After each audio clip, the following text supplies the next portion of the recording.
Welcome back to North of the Broad. I'm your host, Karen Wyman, coming to you from Low Country Produce in beautiful downtown Beaufort.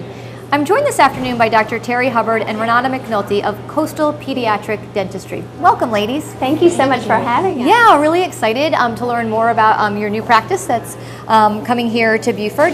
But before we get into the details of the location and all that good stuff, really let's talk to the viewers a little bit about the difference between pediatric dentistry and family dentistry. Well, pediatric dentists, we're considered the pediatricians of dentistry. We go to an additional 2 to 3 years of training post-dental school, and we mainly focus on growth and development, behavioral changes the child's going through, so we can accommodate them through the years and help the parents understand what's going on in their mouth during that time. Yeah, because there's a lot going on from the time that you're entering this world to the time that you leave. You know, there's all those sort of things that we need to take care of, and obviously your teeth and dental care should be one of the priorities. But when should people take their child to the dentist for the first time? So that's, you know, as a parent now of a 12 and a 14-year-old, I know that I started bringing my kids when they were relatively young toddlers. But people probably aren't aware that they should start as early as they should. Right. Most people are really confused about how early they should come.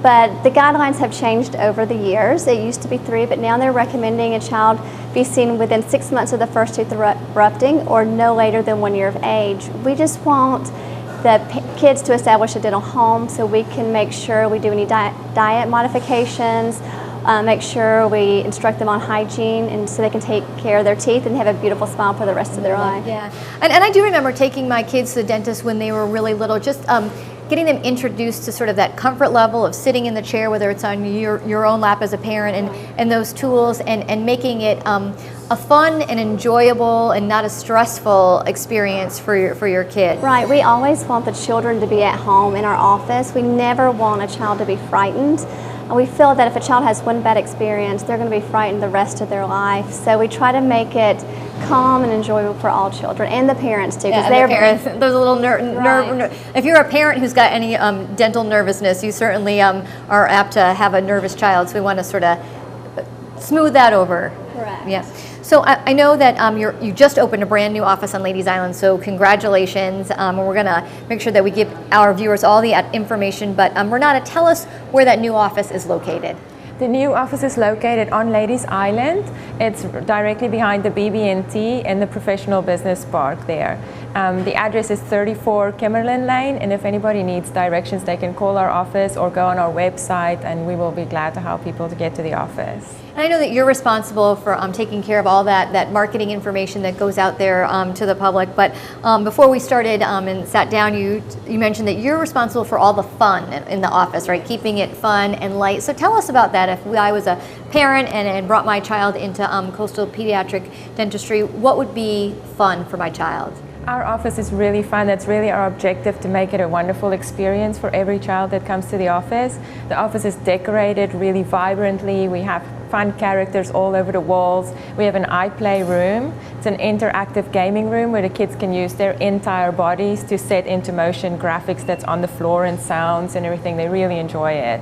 And we have the iPlay rooms at the Bluffton office and at the Hilton Head office too. And some of the kids insist on coming early just to come and play. Absolutely, so, right. Maybe, you know. And so the beauty about something like that is if you have 2, 3, or 4 children, you can hopefully bring them all at the same time. The others are keeping themselves busy and occupied while you're able to treat their siblings. But obviously, you know, the thing about going to the dentist is about prevention, right? And taking care of our teeth before we have any problems. I do joke with my children that if you don't take care of it and brush and floss, you'll wind up like, you know, George Washington and have wooden teeth, and they look at me and said he never had wooden teeth. So anyway, but preventing tooth decay, that's what, you know, this is all about as a parent. So talk to us, ladies, about how we can do that and get that information out there to parents and to children. And particularly, I find it challenging if you've got 2 children who are in orthodontia and how to keep preventing any tooth decay. Well, the main thing to first start is to make sure you have a dental home. Make sure that your child is seeing a dentist regularly. Then the dentist can see how the oral hygiene is and just do instructions about how to brush, especially if you have orthodontic needs, and how to brush around the brackets. And they'll set up a special program for you to how you should be brushing and flossing, and they'll show you all that. And then about how diet modifications are important to maintain that healthy smile. Absolutely. So get your child there by the age of 1, or when you see those first teeth erupting, and start the process then, and you will see patients up until the time they finish high school? Yes, once they go to college, they really should be going to a general dentist. They'll be having adult problems at that time, but we love seeing them anywhere from 6 months of age to when they're getting ready to go off to college. Excellent. Well, Dr. Hubbard, thank you so much. Renata, thanks for sharing all the fun stuff in the office. We wish you good luck and hope that this practice here on Ladies Island is just as busy as the other 2 that you have here in the Low Country. Thank you so much for being guests this afternoon on North of the Broad. That wraps up this edition of North of the Broad. Hope to see you next time.